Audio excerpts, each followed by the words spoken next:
It never occurred to me that the pilot might get picked up to series, and I'd also have to write episode 2, episode 3, and so on, until we were inevitably canceled after 13 episodes.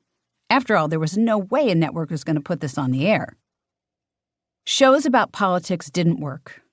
Moreover, in popular culture, our leaders are portrayed as either Machiavellian or complete dolts. But in this show, due to the romantic and idealistic style of my writing, our leaders would be as hyper-competent and dedicated as the doctors and nurses on hospital shows, the cops on police shows, and the lawyers on legal dramas.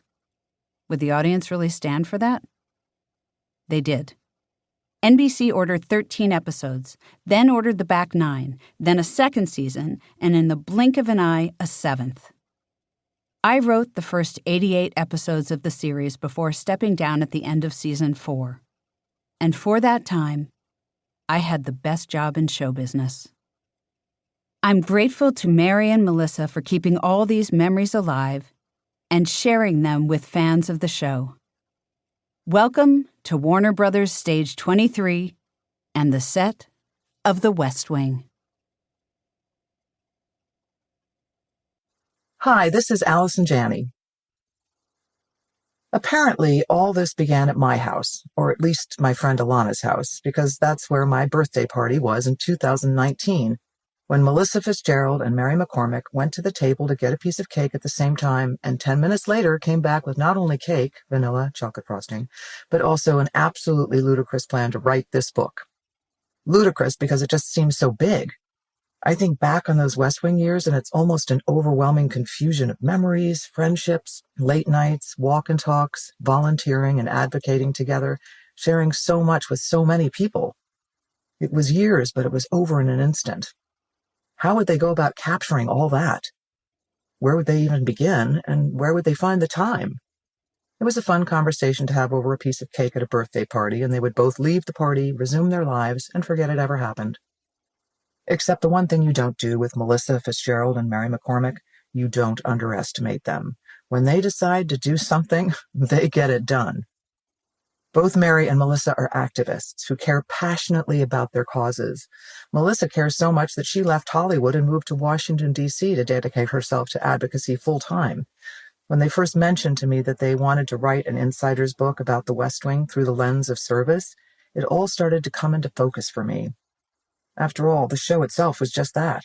Stories of people in the East Wing of the West Wing, each of whom is there because of their lifelong devotion to serving their country. Aaron's scripts always seemed full of that reverence for service, whether it was actively part of the dialogue or, more often, a feeling that was there under every scene. But what they've done with the book that follows is something I couldn't have imagined they would be able to do so well. They've captured the feeling of what it was like to be part of this show. It's a stroll back through Soundstage 23 on the Warner Brothers lot.